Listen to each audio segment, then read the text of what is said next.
और इस वक्त अभिनेता धर्मेंद्र की तबीयत को लेकर यहां पर खबर सामने आ रही है कि उनकी तबीयत जो है वो नाजुक बनी हुई है। उनके घर पहुंच रहे हैं परिजन, बेटी ईशा देओल भी उनके घर पहुंची है और शुभचिंतक लगातार उनके घर पहुंच रहे हैं। उनके घर के बाहर सुरक्षा भी बढ़ाई गई है। परिवार का जमावड़ा यहां पर लगातार बन रहा है। ये तस्वीरें आप देख रहे हैं, एक गाड़ी भी उनके घर से बाहर यहां पर निकली है सुरक्षा के बीच में। हालांकि फिलहाल परिवार की तरफ से उनकी सेहत को लेकर कोई अपडेट यहां पर दिया नहीं गया है। प्रशांत सिसोदिया हमारे एंटरटेनमेंट एडिटर हमारे साथ जुड़ गए हैं। प्रशांत, क्या अपडेट इस वक्त कोई मिल पाया है? देखिए, हम तक पवन हंस के सामने खड़े हुए हैं। पवन हंस पे जो एम्बुलेंस थी वो यहीं पर आई है और बहुत सारे जो फैमिली के कुछ मेंबर्स भी यहाँ पर देखे गए। मैं आपको यहाँ पे हालात जो है वो दिखा देता हूँ। आप अगर देख रहे हो यहाँ पे आपको जो पुलिस है वो खड़ी हुई है, कुछ गाड़ियां अंदर गई हैं और जैसे मैं कह रहा था कि आधिकारिक तौर पे ऑफिशियल स्टेटमेंट कोई नहीं दे रहा है, लेकिन एम्बुलेंस अंदर जाते हुए देखा गया है। पुलिस का इंतजाम आप यहाँ देख सकते हैं, मीडिया का जमावड़ा यहाँ आप देख सकते हैं और जो पुलिस की जो घर पे जितनी भी भीड़ खड़ी हुई थी वहां पे पुलिस की या जो भी लोग और उनकी कार उनके घरों के पास जो उनके फैमिली के जो लोग थे, कुछ लोग घर से निकले और यहाँ पर आए। एक कार अभी अंदर एंटर भी की, लेकिन अभी तक जो परिवार है वो अपना कोई आधिकारिक तौर पर बयान नहीं दे रहा है। और जो टीम्स है जो उनके लिए काम करती है, सनी देओल, बॉबी देओल के लिए, वो भी ऑफिशियल स्टेटमेंट कुछ नहीं दे रही है। लेकिन जो अलग अलग लोग हैं दबे शब्दों में उनके चीजें सामने आ रही हैं। लेकिन मैं वैसा ही कहूंगा कि हमें ऑफिशियल स्टेटमेंट का हम इंतजार कर रहे हैं कि जब ऑफिशियल स्टेटमेंट आ जाए परिवार की तरफ से तभी हम आगे कुछ बोल पाए। हालात आप यहाँ देख रहे हैं, यहाँ पवन हंस, ये जो क्रिमेशन ग्राउंड है ये जू के पास है। उनके घर से बहुत करीब 15 मिनट का रास्ता है अगर ट्रैफिक नहीं है तो। और इस पूरे जगह पे जितने भी फिल्म स्टार्स होते हैं या जितने भी सेलिब्रिटीज होते हैं फिल्मों की जरूरत, ज्यादातर लोग यहाँ लाए जाते हैं। तो ये अभी देखिए एक और कार अंदर जा रही है, आप देख रहे होंगे उसमें अभी दरवाजे खुले। तो जो आम पब्लिक है उनको अंदर जाने नहीं दिया जा रहा। मैं भी किसी उन्हीं के करीबी के साथ कार में बैठकर आया था, लेकिन मुझे बाहर उतरना पड़ा, उनकी कार अंदर चली गई। तो अभी ये हालात है। आदित्य। बिल्कुल प्रशांत, और क्या हेमा मालिनी इस वक्त कहाँ है, सनी देओल कहाँ है, उनके बारे में कोई जानकारी मिल पाई है? क्या वो आसपास ही मौजूद है वहां पर घर के? अभी ये जानकारी हमें नहीं है। हम कोशिश कर रहे हैं ये जानने के लिए कि ये लोग कहाँ पे हैं। जो अभी कार अंदर जा रही हैं, जैसे आप देख रहे थे ब्लैक शीशे होते हैं, तो अब कौन अंदर गया है अभी तक पता नहीं। लेकिन हाँ, मुझे ऐसा लग रहा है कि कुछ देर में ये सारी चीजें जो है वो साफ हो जाएंगी। अदिति।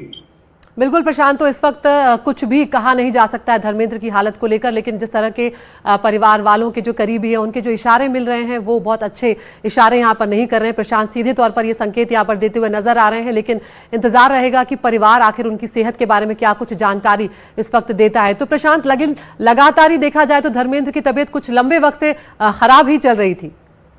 जी, उनकी जो तबीयत है वो काफी वक्त से खराब थी और आपने देखा अस्पताल से कैसे आनंद फानंद में उनको लेके आया गया घर पे, और घर पे भी काफी देर दिन रखा गया। पूरा का पूरा जिस तरह से र्यूमर्स फैले और जिस तरह की उनके घर के बाहर लोगों की भीड़ लगी, मीडिया की भीड़ लगी, वो सब आपने देखा था। और तब ये लोग इंतजार कर रहे थे कि शायद वो ठीक हो जाएंगे, क्योंकि उनके जो तबीयत थी उसमें लगातार सुधार की खबरें भी आ रही थी कि अब बेटर हो गए, थोड़ा बेटर हो गए। तो सबको लग रहा था कि शायद बेटर हो जाएंगे। और 8 दिसंबर को जन्मदिन था धर्मेंद्र जी का, जो जन्मदिन है वो 8 दिसंबर है और सबको लग रहा था कि 8 दिसंबर धूमधाम से मनाया जाएगा। ऐसा खबरें भी थी और जो आसपास के लोग थे उनसे भी खबरें आ रही थी। लेकिन अभी ये देखना होगा कि क्या हालात रहेंगे, किस तरह से जो फैमिली है वो बयान देती है, कब देती है, ये अभी हम इंतजार कर रहे हैं। बिल्कुल प्रशांत, हम भी ये लगातार खबरों में पढ़ रहे थे कि 8 दिसंबर को धर्मेंद्र का जन्मदिन आता है। 1935 में उनका जन्म हुआ और जब ब्रीच कैंडी अस्पताल से हाल ही में उन्हें छुट्टी मिली थी तो परिवार बेहद खुश था। बहुत राहत की सांस यहाँ पर ली जा रही थी कि उनका 90वां जन्मदिन जो है वो परिवार साथ में मनाएगा। लेकिन हालत जो है लगातार उनकी नाजुक यहाँ पर बनी हुई है।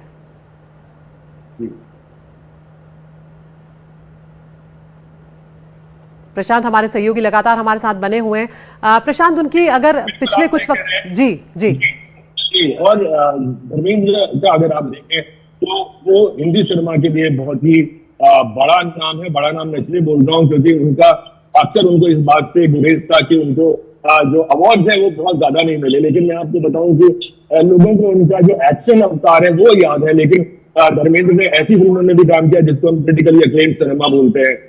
उन्होंने उस अपने वक्त के कितने भी एक्टर्स की हम बात करें, ऋषिकेश मुखर्जी, बासु चटर्जी, सबके साथ उन्होंने काम किया और ऐसी फिल्में भी हैं।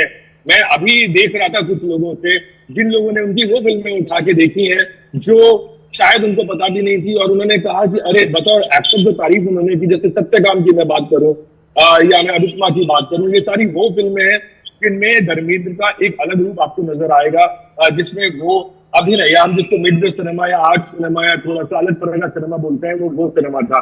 और जो हीमैन की इमेज है वो तो ठीक है, वो उनकी हीमैन की एज बाद में बनी, लेकिन हर तरह का सिनेमा उन्होंने किया। उनके फिल्मों के गाने, डायरेक्टर्स, कोई भी आप अगर बात करें कि कौन सी फिल्म उनकी हिट फिल्मों के नाम ले, मतलब 73 में आई थी उनके 10 फिल्में उनकी आई थी जिनमें से 9 फिल्में हिट हुई थी, और फिर 80s में भी ऐसा हुआ कि 7-8 फिल्में उनकी हिट थी, back to back film hit. करीब 30-31 जो फिल्में हैं उसमें से 25 जो फिल्में थी उन्होंने 20 से 25 फिल्मों में हेमा जी के साथ काम किया। तो बहुत लंबा उनका करियर है, और अपने एंड तक लास्ट में जो उनकी फिल्म आई थी रॉकी रानी की प्रेम कहानी, वो आपने देखा होगा, और उस फिल्म में जितनी बात धर्म जी की हो रही थी उतनी बात शायद रणवीर की भी नहीं हो रही थी। तो धर्म जी का जो इमेज है या जिस तरह से लोग उनको प्यार करते थे वो इस तरह का है कि धर्मेंद्र के बारे में मैं भी ये बात सुनता था, जितने लोग मुझे आज तक मिले हैं, कि जब भी आप धर्मेंद्र के घर अगर जाए तो आपको बिना चाय पिलाए वहां से नहीं भेजा जाता।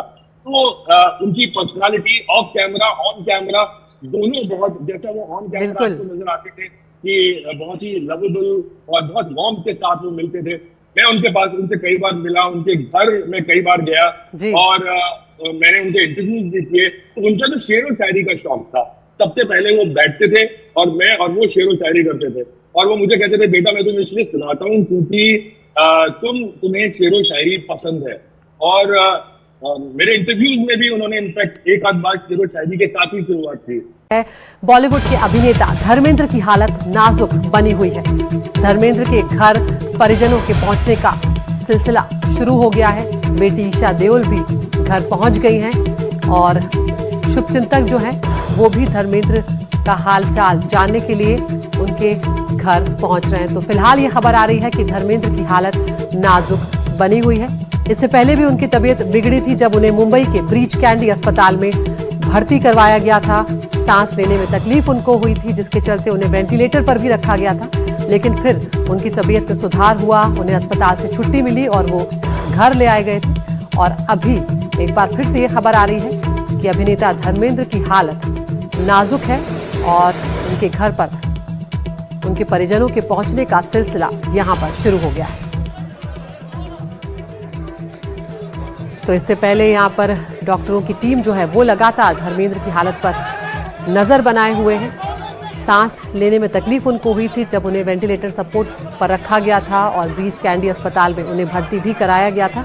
और उनके परिवार के लोग लगातार अपडेट भी दे रहे थे कि उनकी सेहत में सुधार हो रहा है, चाहे वो बेटे सनी देओल हों, बॉबी देओल हों, बेटी ईशा हो या उनकी पत्नी हेमा मालिनी। तो यहाँ पर धर्मेंद्र के शुभचिंतकों का उनके घर पर पहुंचने का सिलसिला लगातार जारी है। उनकी हालत में बीच में सुधार हुआ था, लेकिन एक बार फिर से तबीयत बिगड़ी है यहाँ पर अभिनेता धर्मेंद्र की, और नाजुक फिलहाल उनकी हालत बताई जा रही है। इससे पहले उन्हें अस्पताल में भर्ती करवाया गया था, लेकिन फिलहाल वो अपने घर पर ही हैं। परिजन उनके आसपास लगातार बने हुए हैं।